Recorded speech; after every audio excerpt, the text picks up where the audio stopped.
Assalamualaikum warahmatullahi wabarakatuh. Jumpa kembali teman-teman para pejuang ASN. Hari ini kita masuk ke simulasi soal ya, atau kita latihan soal untuk P3K, kompetensi teknis, kemudian jabatannya adalah pengelola layanan operasional.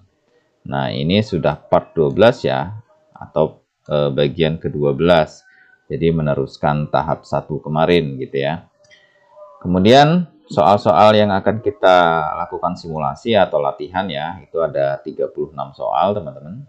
Dan semua soal tentunya kita susun sudah sesuai dengan materi pokok dari Menpan RB ya. Semuanya sudah sesuai dengan kisi-kisi Menpan RB. Dan soal-soalnya juga sudah kita ambil dari FR ya teman-teman ya. FR ini field record atau soal-soal yang di tahap 1 kemarin keluar teman-teman. Nah, ini coba kita sajikan kembali di simulasi soal saat ini gitu ya. Oke, jadi kompetensi teknis itu untuk menilai penguasaan, pengetahuan, dan kemampuan teknis jabatan yang dilamar sesuai dengan standar jabatan.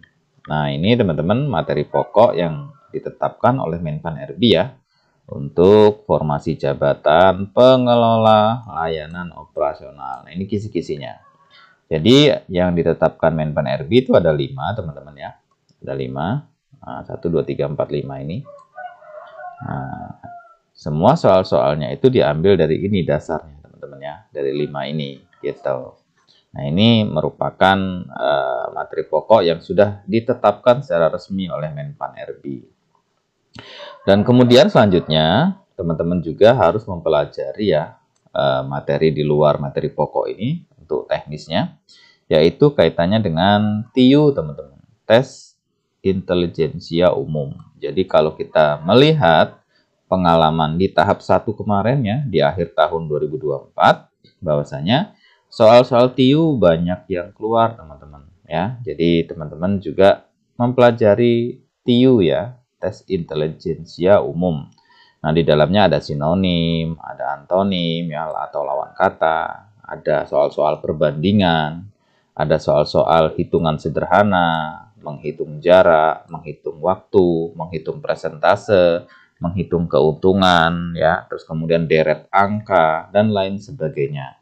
Intinya teman-teman juga mempelajari TIU ya. Nah, karena di tahap 1 kemarin, soal-soal TIU itu banyak keluar. Oke, kita langsung saja menuju soal yang pertama. Yang pertama, dalam perencanaan kebutuhan peralatan operasional, faktor utama yang perlu dipertimbangkan dalam menentukan jumlah peralatan yang harus diadakan adalah A. Ketersediaan anggaran yang dialokasikan untuk pembelian peralatan, B. Perkiraan masa pakai dan kecepatan depresiasi peralatan, C. Tingkat permintaan operasional dan efisiensi peralatan dalam memenuhi beban kerja, D. Kecepatan peralatan dalam menyelesaikan suatu tugas dibandingkan dengan peralatan sebelumnya, atau E. Kemudahan pemeliharaan serta suku cadang yang tersedia di pasar. Jawabannya adalah oke, teman-teman silakan dijawab.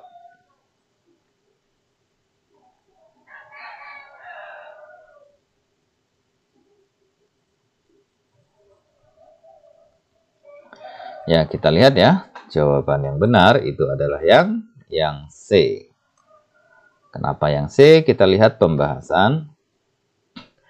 Penentuan jumlah peralatan yang diperlukan harus berdasarkan kebutuhan operasional dan efisiensi peralatan dalam menangani beban kerja ya. Jadi jawabannya yang C teman-teman ya. Tingkat permintaan operasional ya kan berarti berdasarkan kebutuhan ya. Kemudian efisiensi peralatan dalam memenuhi beban kerja. Selanjutnya, apa dampak utama dari kurangnya analisis kebutuhan peralatan operasional dalam suatu organisasi? A. Peralatan sering mengalami kelebihan beban atau tidak digunakan secara optimal. B. Perusahaan memiliki lebih banyak cadangan peralatan dibandingkan yang dibutuhkan. C. Semua peralatan dioperasikan dengan efisiensi maksimal setiap saat. D. Biaya pemeliharaan peralatan menjadi lebih rendah karena lebih sedikit penggantian. Atau E. Pengeluaran perusahaan untuk peralatan dapat dikurangi tanpa dampak pada operasional. Silahkan dijawab teman-teman.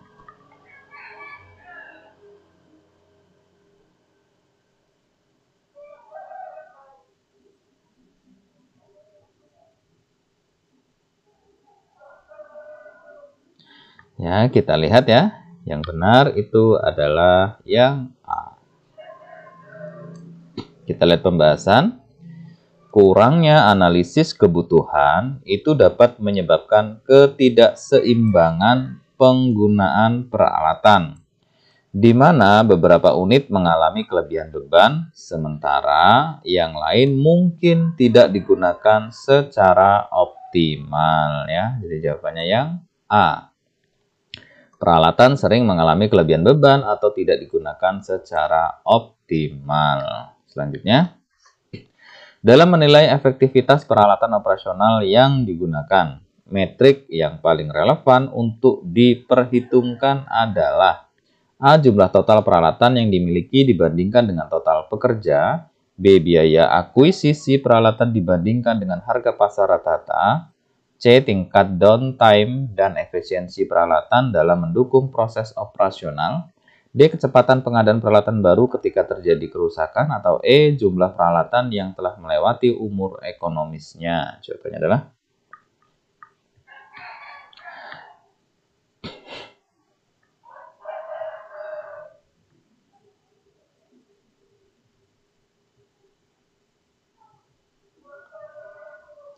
ya, kita lihat jawaban yang benar itu adalah yang C, teman-teman. Kita lihat pembahasan ya. Tingkat downtime dan efisiensi peralatan adalah indikator utama dalam menilai efektivitas peralatan operasional. Jika downtime tinggi, berarti peralatan sering bermasalah dan mungkin perlu perbaikan atau penggantian. Ya. Jadi jawabannya yang C. Tingkat downtime dan efisiensi peralatan dalam mendukung proses operasional. Selanjutnya, salah satu kesalahan dalam proses pengelompokan peralatan operasional yang dapat berdampak negatif pada efisiensi adalah A. Mengelompokkan peralatan berdasarkan lokasi penggunaannya dalam fasilitas. B. Mengelompokkan peralatan tanpa mempertimbangkan perbedaan fungsi spesifiknya. C. Mengelompokkan peralatan yang memiliki kebutuhan pemeliharaan serupa. D. Mengelompokkan peralatan berdasarkan jenis aktivitas produksi yang didukung. Atau E. Mengelompokkan peralatan berdasarkan kategori standar industri. Jawabannya adalah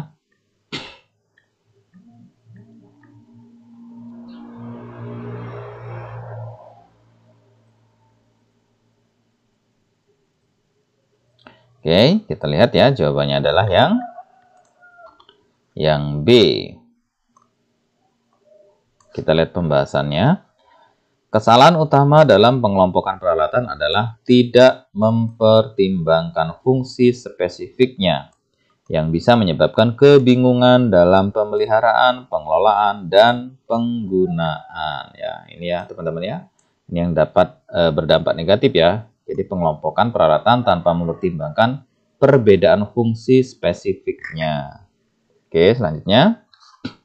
Dalam praktik terbaik pengelompokan peralatan, salah satu pendekatan yang sering digunakan untuk meningkatkan efektivitas operasional adalah A. Mengkategorikan peralatan berdasarkan umur pemakaian tanpa memperhitungkan performa. B. Menentukan klasifikasi peralatan berdasarkan kecepatan produksi yang dihasilkan. C. Mengelompokkan peralatan sesuai dengan peran spesifiknya dalam alur kerja. D. Menggunakan sistem acak agar setiap peralatan dapat digunakan secara fleksibel. E. Mengelompokkan peralatan hanya berdasarkan merek dan model yang digunakan. Jawabannya adalah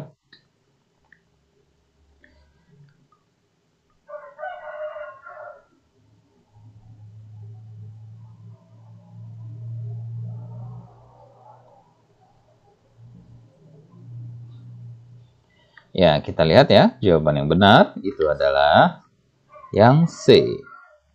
Pembahasan. Pengelompokan peralatan berdasarkan peran spesifik dalam alur kerja memastikan bahwa setiap peralatan memiliki tujuan yang jelas dalam mendukung operasional ya. Jadi jawabannya yang C. Mengelompokkan peralatan sesuai dengan peran spesifiknya dalam alur kerja. Selanjutnya, apa risiko utama jika estimasi anggaran untuk pengadaan peralatan pemerintah terlalu rendah dibanding dengan kebutuhan aktual? A. Peralatan yang dibeli memiliki spesifikasi lebih tinggi dari yang diperlukan. B. Terjadi keterlambatan dalam pengadaan akibat revisi anggaran yang berulang. C. Anggaran yang tidak terpakai dapat dialokasikan ke kebutuhan lain. D. Pemerintah dapat melakukan negosiasi lebih ketat dengan vendor untuk mendapatkan harga terbaik. Atau E. Proses pengadaan menjadi lebih fleksibel karena biaya lebih kecil dari perkiraan. Jawabannya adalah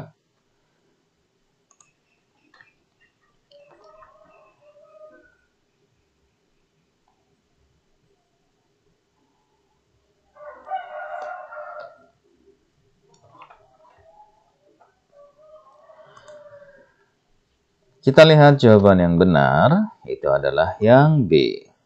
Kita lihat pembahasan.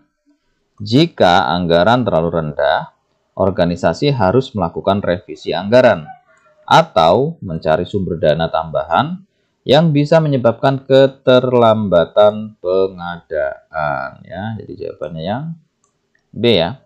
Terjadi keterlambatan dalam pengadaan akibat revisi anggaran yang berulang. Selanjutnya, dalam penyusunan anggaran kebutuhan peralatan organisasi pemerintah, komponen biaya tersembunyi yang harus diperhitungkan agar estimasi lebih akurat adalah A. Biaya transportasi, biaya pemasangan, dan biaya pemeliharaan awal. B. Harga barang sebelum pajak dan biaya administrasi. C. Biaya lisensi, vendor, dan sertifikasi produk. D. Biaya depresiasi peralatan setelah digunakan selama 1 tahun. Atau E. Biaya kompensasi pegawai yang mengoperasikan peralatan. Jawabannya adalah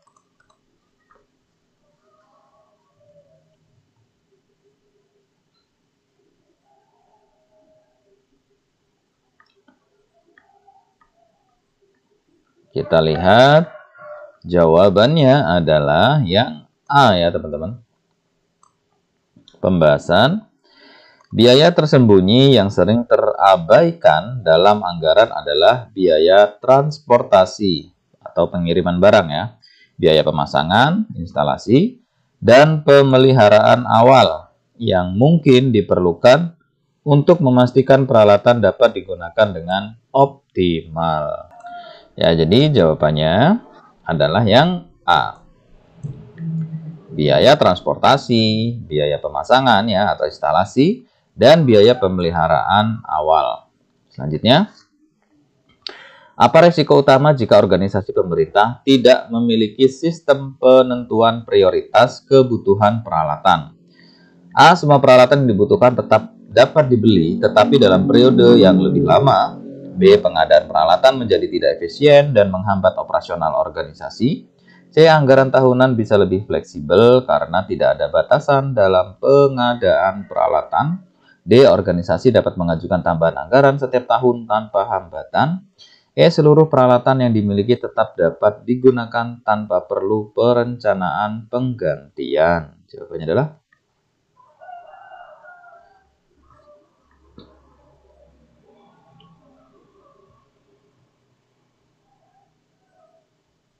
ya, kita lihat jawabannya adalah yang B ya, teman-teman. Kita lihat pembahasan. Tanpa sistem penentuan prioritas, pengadaan menjadi tidak efisien karena peralatan yang benar-benar penting mungkin tidak segera dibeli. Sementara anggaran bisa digunakan untuk kebutuhan yang kurang mendesak ya. Jadi jawabannya yang B, teman-teman. Pengadaan peralatan menjadi tidak efisien dan menghambat operasional organisasi tentunya. Oke, selanjutnya. Dalam organisasi pemerintah, faktor eksternal yang paling berpengaruh dalam menentukan prioritas kebutuhan peralatan adalah A. Peraturan pemerintah dan regulasi terkait pengadaan barang dan jasa. B. Ketersediaan tenaga teknis yang mampu mengoperasikan peralatan baru. C. Umur peralatan yang sudah melewati batas waktu penggunaan yang direkomendasikan. D. Keputusan internal pimpinan mengenai skala prioritas investasi peralatan. Atau E. Kesiapan infrastruktur organisasi untuk mendukung operasional peralatan. Jawabannya adalah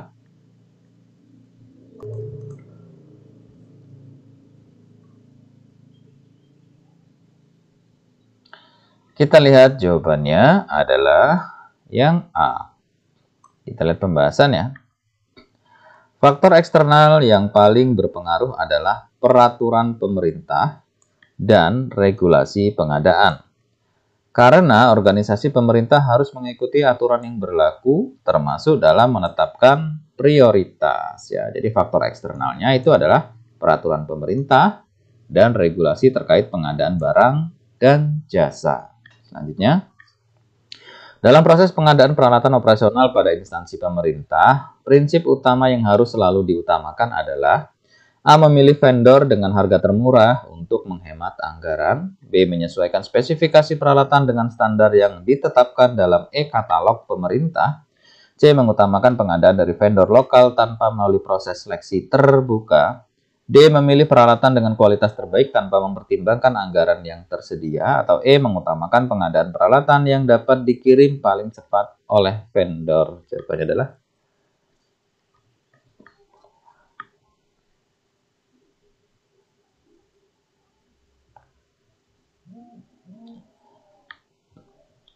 ya, kita lihat ya. Jawabannya itu adalah yang B, teman-teman.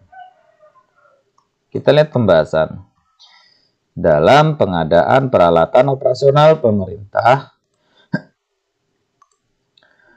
kesesuaian spesifikasi dengan standar yang telah ditetapkan dalam e-katalog pemerintah adalah prinsip utama untuk memastikan transparansi, efisiensi, dan kepatuhan terhadap regulasi ya. Jadi teman-teman jawabannya B. Menyesuaikan spesifikasi peralatan itu dengan standar yang ditetapkan dalam e-katalog pemerintah. Selanjutnya, dalam proses pengadaan peralatan di instansi pemerintah, metode yang paling transparan dan akuntabel adalah A. Pengadaan langsung dari vendor yang telah memiliki kerjasama sebelumnya. B. Pengadaan melalui mekanisme e-katalog. Dan E. Purchasing sesuai ketentuan LKPP. C. Pengadaan dengan menunjuk vendor berdasarkan rekomendasi pejabat pengadaan. D. Pengadaan berdasarkan harga termurah tanpa mempertimbangkan spesifikasi teknis. E. Pengadaan melalui negosiasi harga tanpa melalui mekanisme tender atau e-katalog. Jawabannya adalah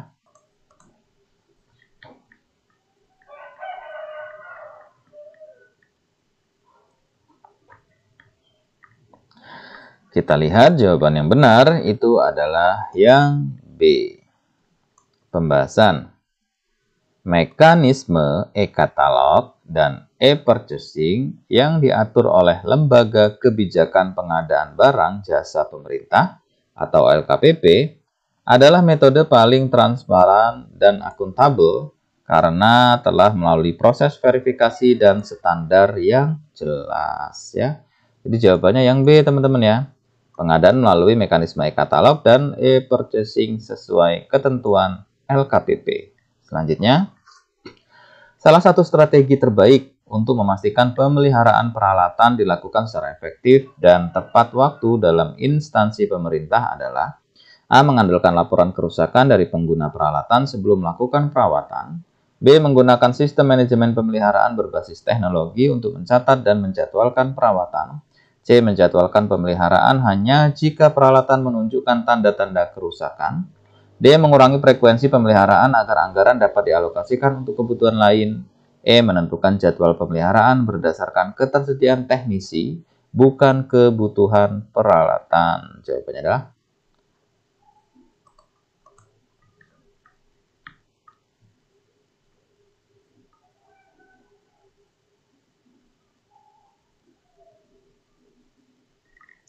Oke, kita lihat jawabannya adalah yang B. Pembahasan. Menggunakan sistem manajemen pemeliharaan berbasis teknologi memungkinkan pencatatan riwayat perawatan, analisis prediktif, dan penjadwalan otomatis, sehingga pemeliharaan dilakukan secara tepat waktu dan efisien. Ya, jadi jawabannya B, teman-teman ya. Menggunakan sistem manajemen pemeliharaan berbasis teknologi untuk mencatat dan menjadwalkan perawatan. Selanjutnya,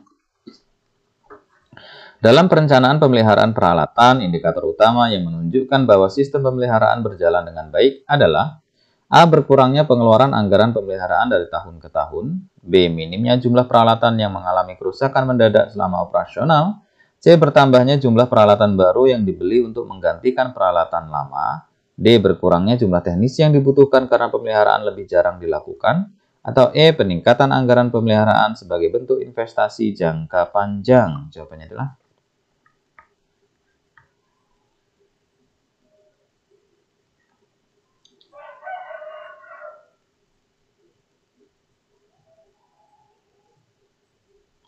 ya, kita lihat jawabannya adalah yang B ya.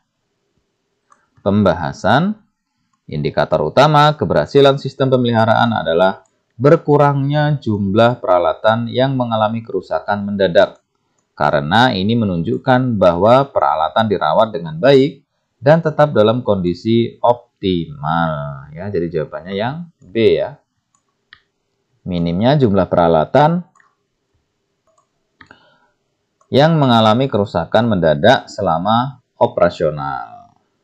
Selanjutnya, faktor terpenting dalam menentukan apakah suatu peralatan perlu tetap disimpan dalam inventaris atau dikeluarkan dari daftar aset adalah A.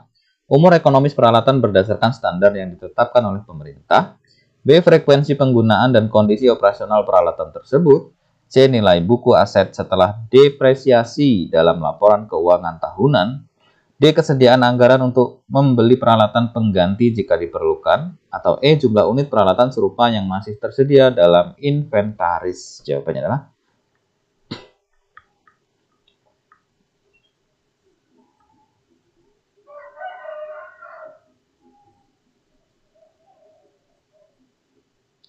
ya, kita lihat ya, jawaban yang benar itu adalah yang B. Oke, pembahasan. Keputusan untuk mempertahankan atau menghapus peralatan dari inventaris harus didasarkan pada frekuensi penggunaannya dan kondisi operasionalnya. Jika peralatan jarang digunakan atau dalam kondisi rusak parah, maka bisa dipertimbangkan untuk dilepas atau diganti ya, teman-teman. Jadi jawabannya yang B. Frekuensi penggunaan dan kondisi operasional peralatan tersebut. Selanjutnya, salah satu tantangan utama dalam mengelola inventaris peralatan operasional di instansi pemerintah adalah A. Kesulitan dalam memastikan bahwa seluruh peralatan selalu dalam kondisi baru, B. Terbatasnya sistem pencatatan digital yang akurat dan real time, C. Peralatan yang sudah usang tidak dapat digunakan oleh unit kerja, D. Terlalu banyaknya anggaran yang dialokasikan untuk pengadaan peralatan baru, E. Tidak adanya regulasi pemerintah terkait pengelolaan inventaris dan aset tetap. Jawabannya adalah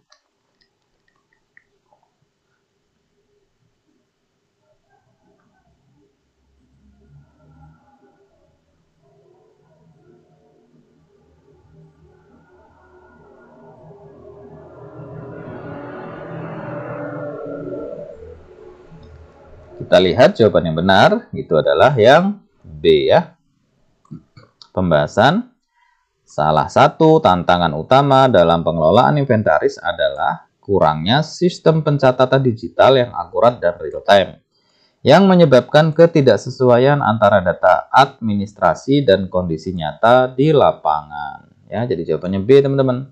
Terbatasnya sistem pencatatan digital yang akurat dan real time.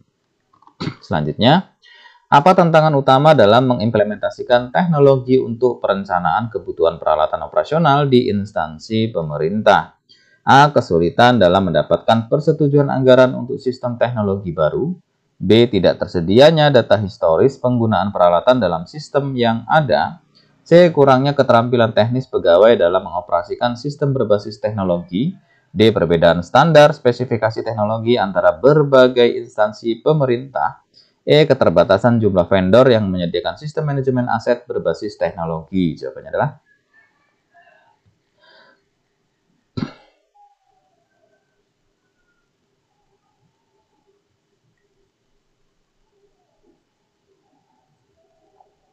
kita lihat jawaban yang benar itu adalah yang C. Pembahasan kurangnya keterampilan teknis pegawai dalam menggunakan sistem berbasis teknologi sering menjadi tantangan utama dalam menerapkan teknologi untuk perencanaan kebutuhan peralatan. Ya, jadi jawabannya yang C, teman-teman. Kurangnya keterampilan teknis pegawai dalam mengoperasikan sistem berbasis teknologi. Selanjutnya, salah satu manfaat utama penggunaan kecerdasan buatan ya atau AI dalam perencanaan kebutuhan peralatan pada instansi pemerintah adalah A. Mengurangi jumlah pegawai yang terlibat dalam proses pengadaan peralatan. B. Mempercepat proses analisis tren penggunaan peralatan untuk menentukan kebutuhan masa depan. C. Menghilangkan kebutuhan untuk menyusun laporan manual terkait pengadaan peralatan. D. Memastikan bahwa anggaran yang tersedia selalu mencukupi untuk kebutuhan peralatan. E. Menghindari prosedur persetujuan anggaran yang panjang dan kompleks. Jawabannya adalah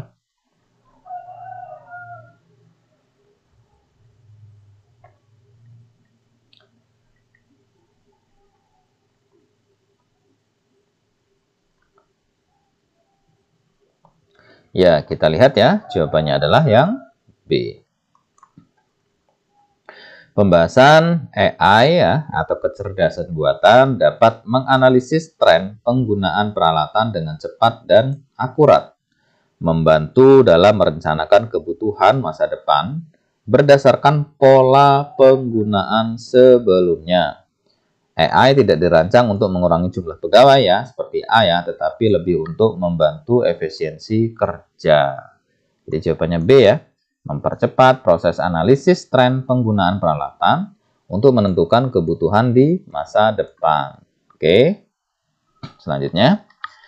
Jika ditemukan bahwa sebagian besar peralatan mengalami kerusakan lebih cepat dari perkiraan setelah implementasi, kemungkinan penyebab utama yang harus dievaluasi adalah A. Spesifikasi peralatan yang dibeli tidak sesuai dengan kebutuhan operasional yang sebenarnya. B. Jumlah peralatan yang dibeli lebih sedikit dari yang direncanakan dalam anggaran. C. Proses pengadaan terlalu lama sehingga peralatan yang dibeli sudah tidak efisien. D. Penggunaan anggaran yang kurang optimal menyebabkan pembelian peralatan berkualitas rendah. E. Vendor yang dipilih memiliki harga lebih tinggi dibanding kompetitor lainnya. Jawabannya adalah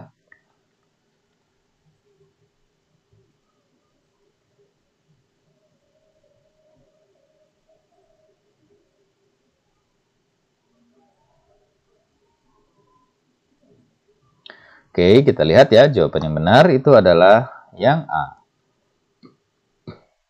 Pembahasan, jika peralatan cepat rusak, kemungkinan besar spesifikasi peralatan tidak sesuai dengan tuntutan operasional, sehingga lebih cepat mengalami keausan.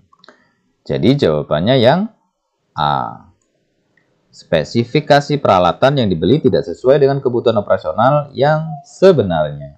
Selanjutnya, indikator keberhasilan utama dalam evaluasi efektivitas perencanaan kebutuhan peralatan operasional setelah implementasi adalah A. Penurunan jumlah permintaan pengadaan peralatan baru dari unit kerja. B. Peningkatan efisiensi operasional yang dapat diukur dengan data kinerja peralatan. C. Berkurangnya jumlah peralatan yang tersedia dalam inventaris setelah beberapa tahun. D. Tidak ada anggaran yang tersisa dalam pos pengadaan peralatan tahunan. E. Semua unit kerja mendapatkan jumlah peralatan yang sama terlepas dari kebutuhannya. Jawabannya adalah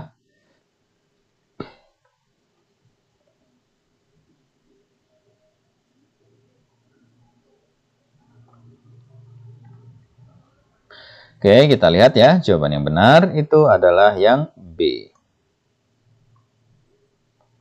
Kita lihat pembahasan. Indikator keberhasilan utama adalah peningkatan efisiensi operasional yang dapat diukur, seperti peningkatan produktivitas, pengurangan downtime, atau peningkatan kepuasan pengguna ya. Jadi jawabannya yang B.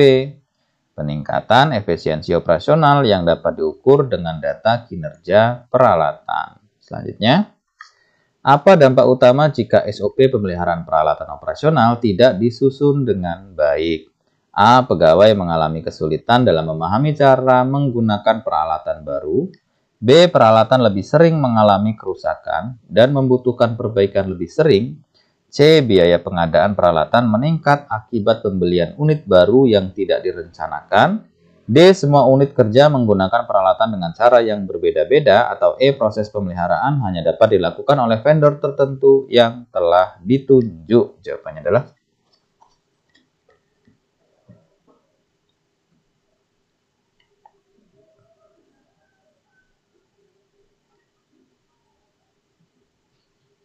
kita lihat jawabannya adalah yang B. Pembahasan. Tanpa SOP pemeliharaan yang baik, peralatan akan lebih cepat rusak dan membutuhkan perbaikan lebih sering, yang meningkatkan biaya dan menghambat operasional ya. Jadi jawabannya yang B. Peralatan lebih sering mengalami kerusakan dan membutuhkan perbaikan lebih sering. Selanjutnya, langkah terakhir dalam menyusun SOP atau standar operasional prosedur ya, penggunaan dan pemeliharaan peralatan operasional adalah A. Melakukan simulasi atau uji coba SOP sebelum diterapkan secara resmi. B. Menyusun laporan hasil evaluasi dari SOP yang telah dijalankan sebelumnya. C. Mengidentifikasi resiko operasional dari penggunaan setiap peralatan. D. Menentukan jadwal pemeliharaan berdasarkan rata-rata umur pakai peralatan. E. Menyediakan anggaran untuk mendukung implementasi SOP yang telah dibuat. Jawabannya adalah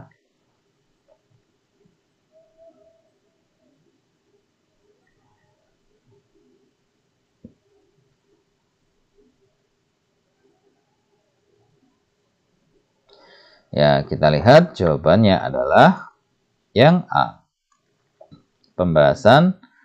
Sebelum SOP diterapkan, simulasi atau uji coba diperlukan untuk memastikan efektivitas dan kepraktisan prosedur yang telah disusun ya. Jadi kalau misalnya jawaban yang lain ya kayak seperti B ya, laporan evaluasi itu adalah bagian dari monitoring setelah SOP diterapkan dan lain sebagainya. Jadi jawaban yang tepat itu adalah yang A. Melakukan simulasi atau uji coba SOP sebelum diterapkan secara resmi. Selanjutnya, siapa yang bertanggung jawab atas pengawasan penerapan SOP dalam penggunaan peralatan operasional di instansi pemerintah? A. Unit kerja yang menggunakan peralatan dalam operasional harian. B. Bagian pengadaan yang membeli dan mendistribusikan peralatan. C. Manajer aset atau unit yang bertanggung jawab atas pengelolaan peralatan. D. Vendor yang menyediakan peralatan dan layanan pemeliharaan. Atau E. Pegawai yang secara langsung menggunakan peralatan dalam tugasnya. Jawabannya adalah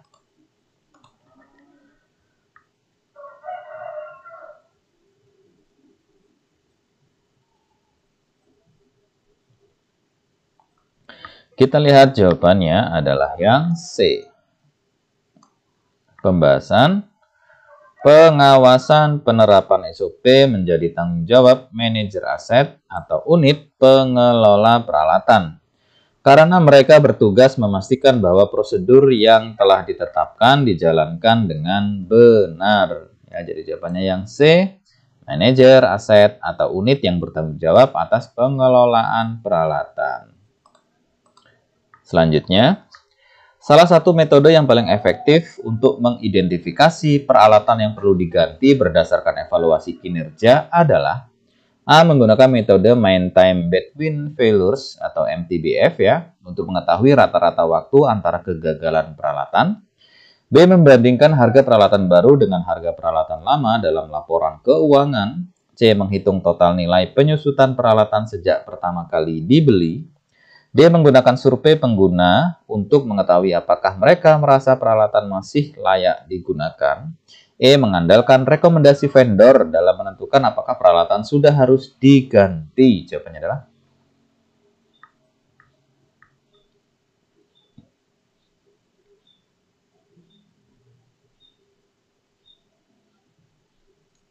ya, kita lihat ya. Yang benar itu adalah yang A, teman-teman. Kita lihat pembahasan. Metode mean time between values ya adalah teknik yang mengukur rata-rata waktu antara kegagalan peralatan sehingga dapat digunakan untuk menentukan kapan peralatan sudah tidak layak lagi digunakan ya. Jadi jawabannya yang A, teman-teman ya. Menggunakan metode mean time between failures atau MTBF ya untuk mengetahui rata-rata waktu antara kegagalan peralatan. Selanjutnya, bagaimana cara terbaik untuk memastikan bahwa evaluasi kinerja peralatan operasional menghasilkan rekomendasi yang akurat dan dapat diimplementasikan? A. Menggunakan kombinasi data kuantitatif dan kualitatif untuk mendapatkan gambaran yang menyeluruh. B. Menilai kinerja peralatan berdasarkan jumlah tahun penggunaannya tanpa mempertimbangkan faktor lain. C. Memfokuskan evaluasi hanya pada peralatan yang memiliki nilai investasi terbesar dalam anggaran. D. Menggunakan satu metode evaluasi tunggal yang paling mudah diimplementasikan di seluruh unit kerja. E. Menyesuaikan hasil evaluasi dengan preferensi pimpinan agar lebih mudah mendapatkan persetujuan. Jawabannya adalah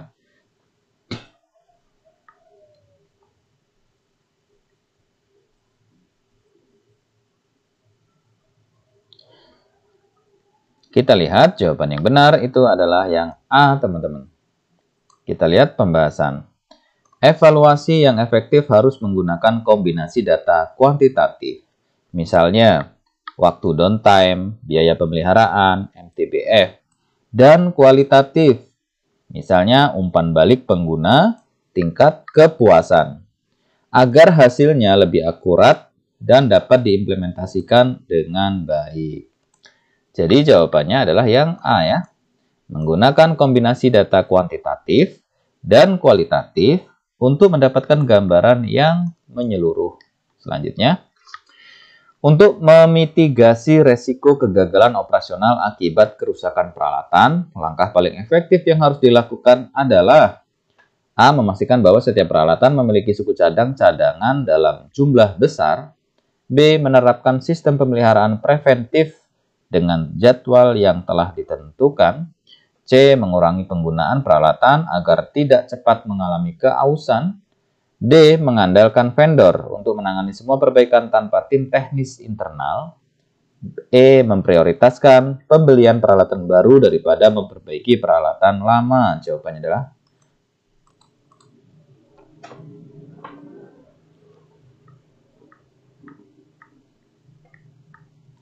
kita lihat jawaban yang benar itu adalah yang B ya, teman-teman. Pembahasan pemeliharaan preventif ya atau pencegahan ya sangat penting untuk mengurangi resiko kegagalan peralatan dengan melakukan inspeksi dan perawatan sebelum terjadi kerusakan ya. Jadi jawabannya B ya. Menerapkan sistem pemeliharaan preventif dengan jadwal yang telah ditentukan.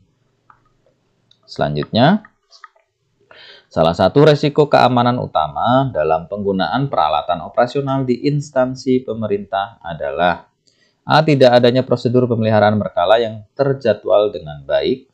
B. Ketidakmampuan pegawai dalam menggunakan peralatan sesuai standar yang ditetapkan. C. Anggaran pemeliharaan yang lebih kecil dibanding dengan anggaran pengadaan. D. Tidak adanya data historis tentang penggunaan dan pemeliharaan peralatan. Atau E. Ketidaksesuaian peralatan yang digunakan dengan standar industri yang berlaku. Jawabannya adalah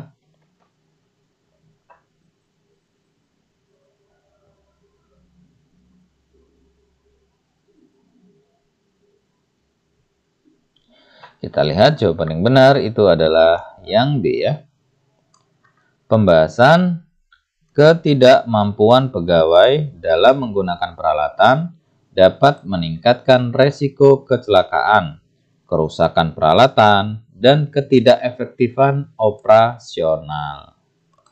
Jadi jawabannya yang B ya. ketidakmampuan pegawai dalam menggunakan peralatan sesuai standar yang ditetapkan. Selanjutnya, faktor utama yang harus dipertimbangkan dalam merancang program pelatihan untuk penggunaan peralatan operasional adalah A. Tingkat kesulitan dalam mengoperasikan peralatan dibanding dengan peralatan sebelumnya. B. Jumlah pegawai yang akan menggunakan peralatan dalam tugas sehari-hari. C. Standar operasional prosedur yang harus diikuti dalam penggunaan peralatan. D. Biaya yang diperlukan untuk menyelenggarakan pelatihan bagi seluruh karyawan. Atau E. Preferensi pimpinan instansi dalam menentukan metode pelatihan yang akan digunakan. Jawabannya adalah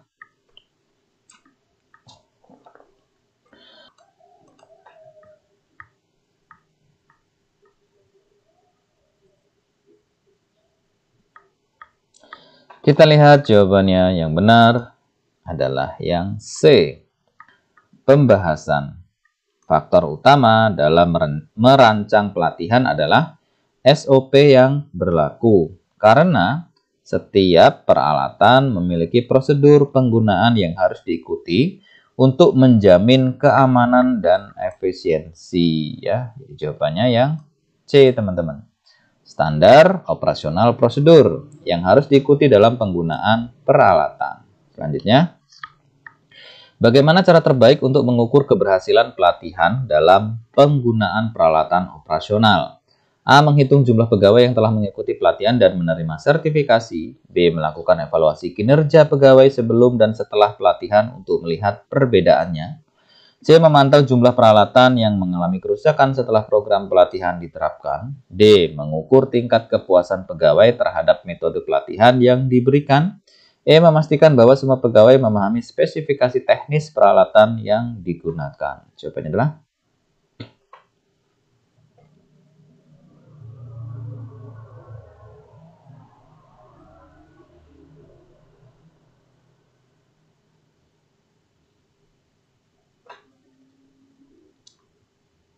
kita lihat jawaban yang benar adalah yang B ya. Pembahasan keberhasilan pelatihan harus diukur berdasarkan dampaknya terhadap kinerja pegawai, yaitu dengan membandingkan produktivitas dan efisiensi sebelum dan setelah pelatihan ya. Jadi jawabannya yang B, teman-teman. Melakukan evaluasi kinerja pegawai sebelum dan setelah pelatihan untuk melihat perbedaannya. Selanjutnya, salah satu tantangan utama dalam implementasi sistem pengendalian kebutuhan peralatan operasional di instansi pemerintah adalah A. Tidak tersedianya sistem digital yang dapat mencatat status dan riwayat peralatan secara otomatis. B. Perbedaan standar operasional antara unit kerja yang menggunakan sistem yang berbeda. C. Tingginya biaya pemeliharaan peralatan dibandingkan dengan biaya pembelian baru. D. Kurangnya pegawai yang bertanggung jawab dalam melakukan pencatatan penggunaan peralatan. Atau E. Kesulitan dalam mendapatkan data harga pasar terbaru untuk pengadaan peralatan. Jawabannya adalah yang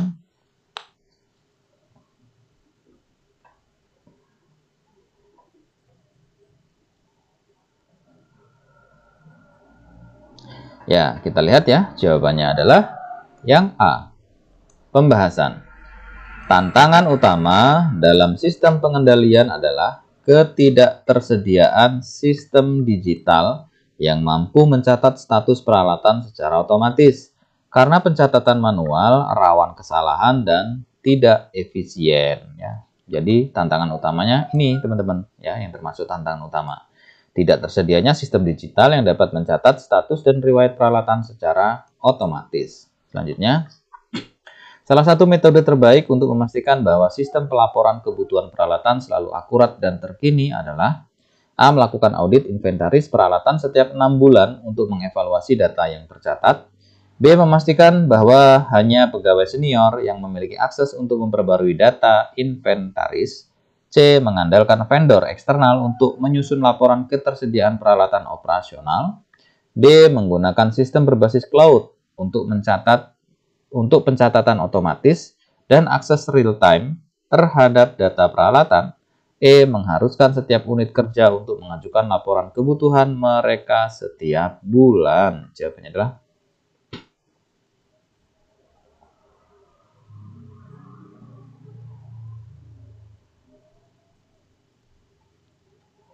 Ya, kita lihat jawaban yang benar itu adalah yang D. Pembahasan menggunakan sistem berbasis cloud memastikan bahwa data inventaris diperbarui secara otomatis dan dapat diakses kapan saja oleh pihak yang berwenang.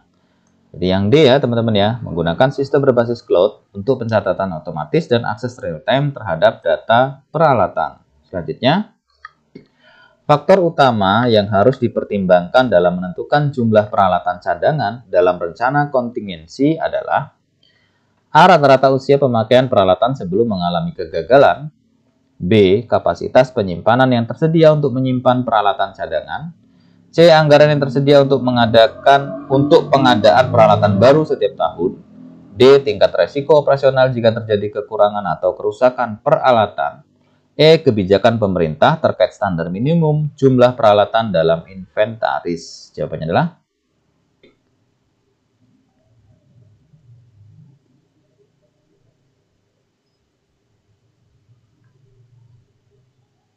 ya, kita lihat ya, jawaban yang benar itu adalah yang D. Pembahasan dalam menyusun rencana kontingensi, faktor utama yang harus dipertimbangkan adalah tingkat resiko operasional, karena ini menentukan seberapa besar dampak jika terjadi kegagalan peralatan. Ya, jadi jawabannya yang D, teman-teman. Tingkat resiko operasional jika terjadi kekurangan atau kerusakan peralatan. Selanjutnya, salah satu strategi terbaik dalam memastikan efektivitas peralatan cadangan dalam merencanakan kontingensi adalah A. Menggunakan sistem rotasi untuk memastikan bahwa peralatan cadangan tetap dalam kondisi siap pakai. B. Menyimpan peralatan cadangan dalam gudang tertutup agar tidak mengalami keausan sebelum digunakan. C. Menggunakan anggaran tambahan setiap tahun untuk membeli peralatan baru sebagai cadangan. Atau D. Membeli peralatan cadangan yang lebih murah untuk menghemat anggaran. E. Membatasi jumlah peralatan cadangan agar tidak membebani inventaris instansi. Jawabannya adalah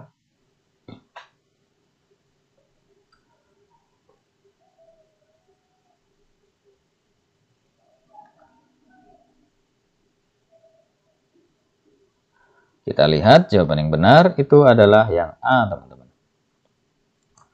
Pembahasan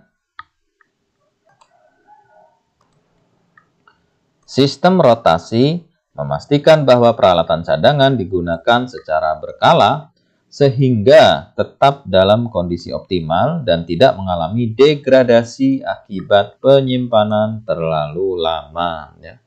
Jadi jawabannya yang A, teman-teman ya. Menggunakan sistem rotasi untuk memastikan bahwa peralatan cadangan tetap dalam kondisi siap pakai. Selanjutnya, apa langkah yang perlu dilakukan instansi pemerintah untuk memastikan efektivitas penggunaan peralatan kerja jarak jauh? A. Membeli perangkat dengan spesifikasi tertinggi untuk semua pegawai.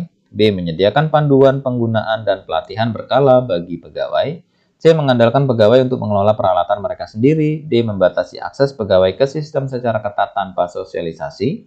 Atau E. Menggunakan perangkat dengan sistem operasi yang tidak diperbaharui. Jawabannya adalah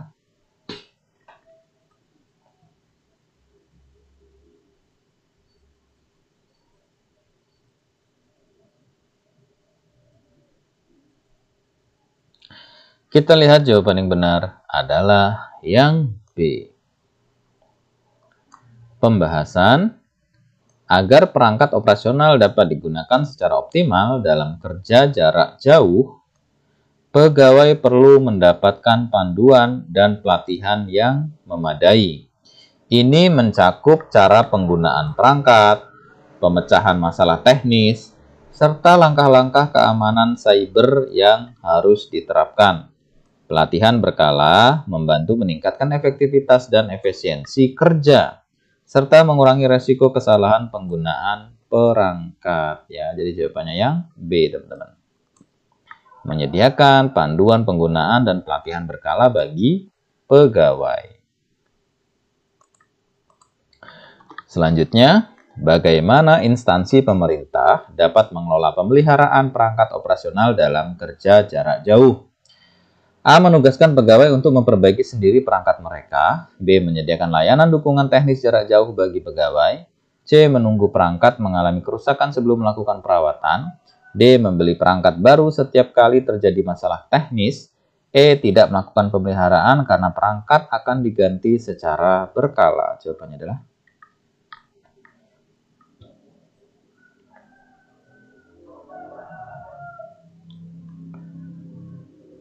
kita lihat jawabannya adalah yang B.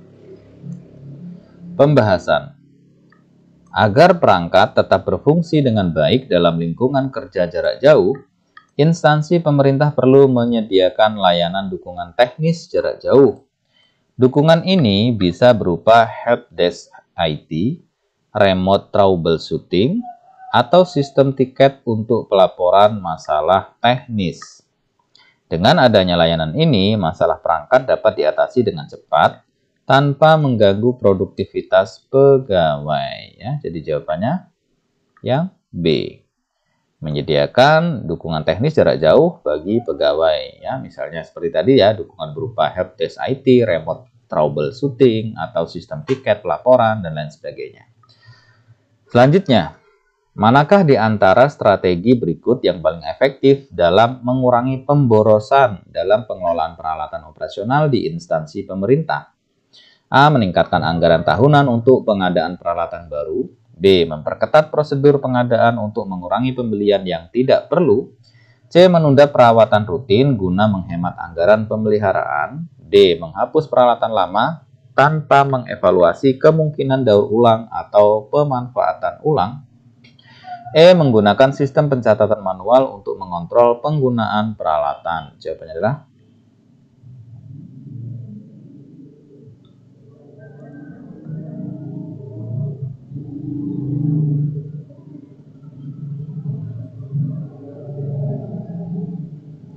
ya, kita lihat ya, jawabannya adalah yang B.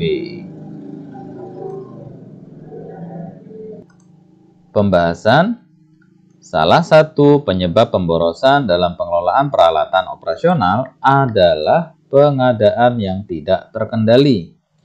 Dengan memperketat prosedur pengadaan, instansi dapat memastikan bahwa hanya peralatan yang benar-benar diperlukan yang dibeli, sehingga mengurangi pengeluaran yang tidak perlu. Jadi jawabannya B, teman-teman ya. Memperketat prosedur pengadaan untuk mengurangi pembelian yang tidak perlu. Selanjutnya, pendekatan mana yang paling sesuai untuk meningkatkan efisiensi penggunaan peralatan operasional dalam instansi pemerintah? A. Memprioritaskan peralatan yang sering digunakan dalam anggaran pemeliharaan. B. Mengabaikan teknologi digital agar tetap menggunakan metode konvensional.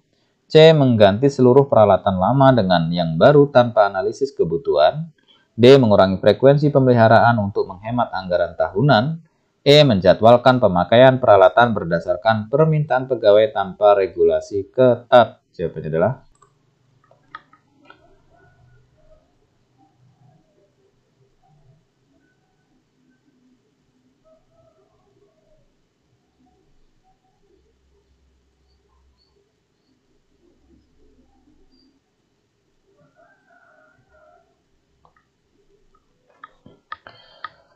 jawabannya adalah yang A. Pembahasan. Memprioritaskan pemeliharaan peralatan yang paling sering digunakan dapat meningkatkan efisiensi dan menghindari gangguan operasional akibat kerusakan mendadak. Ya, jadi jawabannya yang A, teman-teman ya. Memprioritaskan peralatan yang sering digunakan dalam anggaran pemeliharaan. Nah, baiklah teman-teman, demikianlah ya beberapa contoh soal-soal untuk untuk menghadapi ujian P3K nanti ya. Nah, mudah-mudahan dengan kita seringnya membaca-baca soal, latihan soal, simulasi soal, itu mempermudah kita saat ujian nanti. Dan tentunya itu bisa menambah wawasan kita. Dan pada akhirnya, hasil yang baik itu dikarenakan usaha yang baik, teman-teman. Dan terima kasih, semoga sukses, dan sampai jumpa di pembahasan soal selanjutnya. Assalamualaikum warahmatullahi wabarakatuh. Salam.